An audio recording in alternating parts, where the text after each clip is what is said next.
hoy, no pasa nada, no corras, lo voy a saber otra vez en gastroenterología y también en pediatría, pero básicamente estaríamos volteando a ver que estaremos frente a una leucocitosis muy intensa.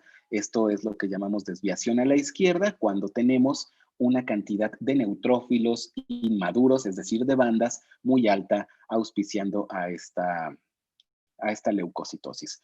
Por otro lado, en la búsqueda de sangre oculta en las heces, que es un examen que puedes solicitar sin ningún problema, te tendría que hacer pensar en la presencia de cáncer colorectal o en la presencia de diverticulitis como uno de los principales factores o más bien etiologías que llevan a dolor abdominal.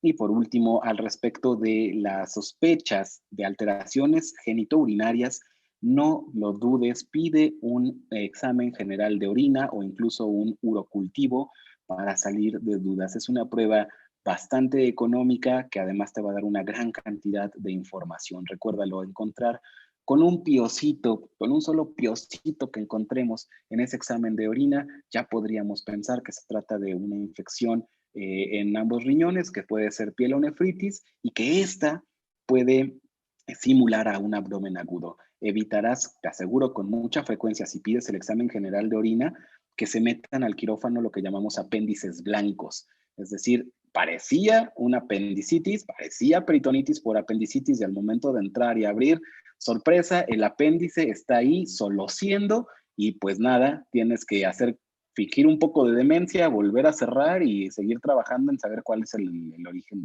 del problema. Suena ciencia ficción, pero pasa mucho más seguido de lo que te imaginas.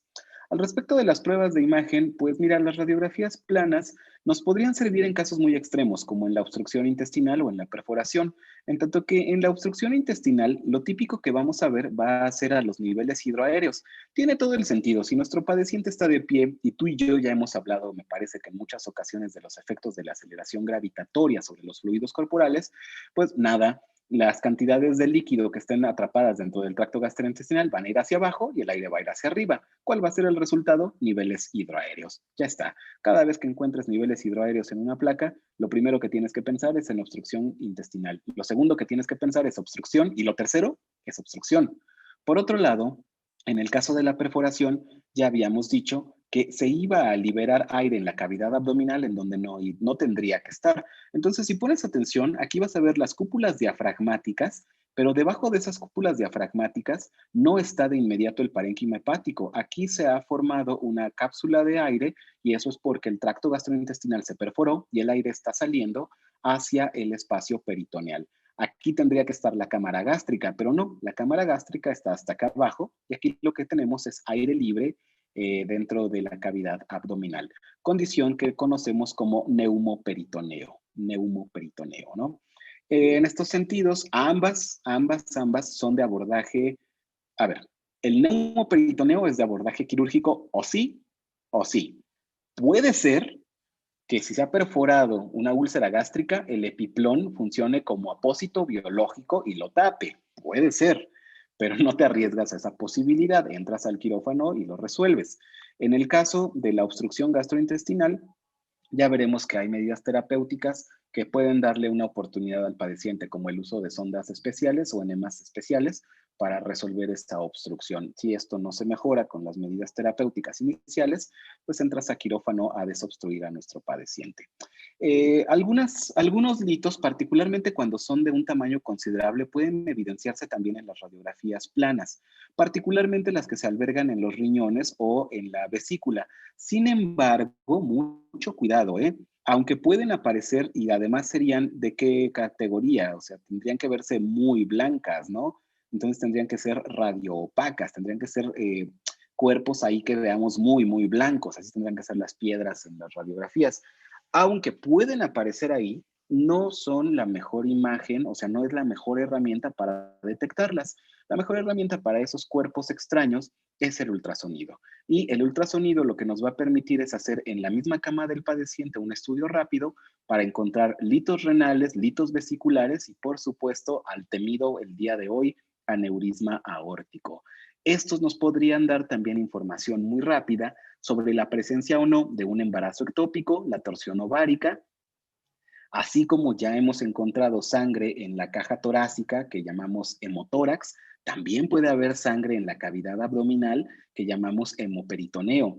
Ese hemoperitoneo, si aprendiste y te sirvió la herramienta que te mostré de hemotórax, pues te lo estaré presentando para que puedas hacer en un examen de menos de 1 minuto la detección de sangre libre en la cavidad abdominal, ¿no? Y es, o líquido libre, que como sea, pues era sangre, ¿no? Y eso es el hemoperitoneo.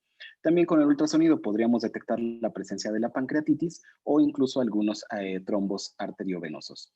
Si el ultrasonido no nos ha dado mayor información o todavía tenemos muchas discordias en el diagnóstico de nuestro padeciente, el siguiente paso es la tomografía axial computarizada, en la cual ya es definitivo nuestro diagnóstico de diverticulitis y nos puede servir mucho para establecer el diagnóstico de cáncer y la presencia de algunas otras lesiones volumétricas. Lo mismo en las tomografías dinámicas y contrastadas nos pueden ayudar a encontrar los aneurismas aórticos, pero aneurismas en cualquier parte, no solamente aórticos, y por supuesto para el diagnóstico de isquemia mesentérica.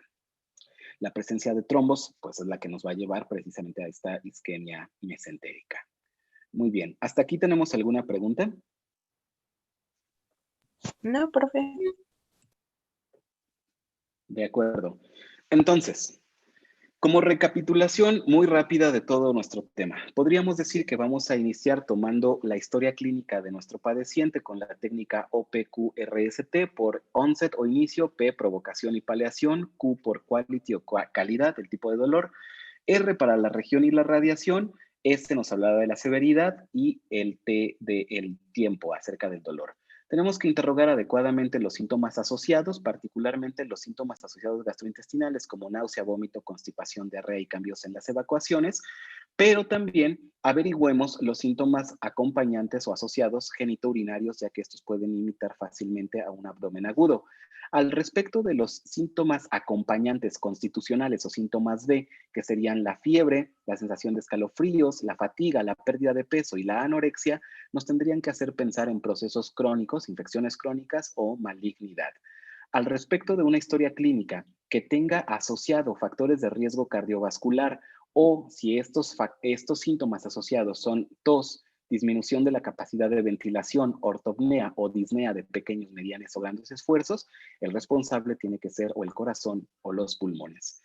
En el examen físico es muy importante que la inspección se acompañe de cotejarla con la apariencia general. En la auscultación estaríamos buscando la normalidad de la peristalsis o su disminución o incremento. La percusión típicamente tendría que ser timpánica, a menos de que en la presencia de organomegalias, esta cambie por una palpación mate. Y por último, en la palpación, lo que vamos a evaluar es esto, tenderness, que es el dolor abdominal con la palpación. No existe, o sea, esta es la palabra en inglés que describe todo esto que dijimos, dolor abdominal a la palpación, ¿de acuerdo? Tenderness. Esto es lo que tendríamos que hacer como examen físico primario. ¿De qué nos podemos auxiliar para este estudio del dolor abdominal? Bueno, de laboratorios clínicos como el conteo de las células rojas completas o biometría hemática. También podríamos establecer la función renal, la función hepática, buscar si hay algunas alteraciones típicas como la diabetes. Ya sabes que la diabetes 2 puede darnos estados hiperosmolares que no se manifiestan con dolor abdominal, pero la diabetes tipo 1 sí que puede producir cetonas que son altamente irritantes para el peritoneo. Además de que en función de la presencia o no de alteraciones como el vómito o la diarrea, establecer los electrolitos séricos, saberlos por supuesto y saber cómo está el balance hídrico del padeciente es muy importante. En mujeres de edad reproductiva, por ningún motivo dejes de solicitar una prueba de embarazo, debido a que es muy común encontrar embarazos ectópicos o torsión ovárica, será muy importante. Si consideras que el hígado se ha podido dañar, esta disfunción hepática también nos podría generar dolor abdominal, por lo tanto estaríamos pensando en solicitar las funciones hepáticas, es decir, albúminas, proteínas totales, TP, TPT e INR, sobre todo esas. Si fuera un daño estructural, entonces con las transaminasas y la bilirrubina es suficiente.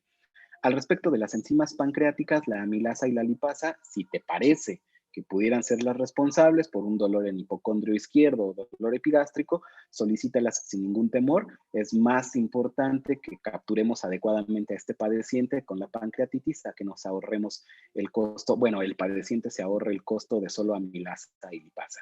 Y al respecto de las imágenes, en algunos casos te podrán servir las radiografías planas, particularmente cuando hay perforación gastrointestinal u oclusión intestinal, pero si las radiografías no son suficientes, el siguiente paso lógico es el uso del ultrasonido, que te va a permitir encontrar algunas lesiones de tipo sólido, como los litos, y si esto no establece el diagnóstico, entonces la última prueba a solicitar tendría que ser la tomografía axial computarizada, que el día de hoy se ha vuelto ya el gold estándar para el diagnóstico de trastornos gastrointestinales. Bien, ¿dudas o preguntas? No, doctor. No, profe. No, ninguna, profesor. De acuerdo. ¿Cuándo vuelvan a tener clase con el doctor Carlos?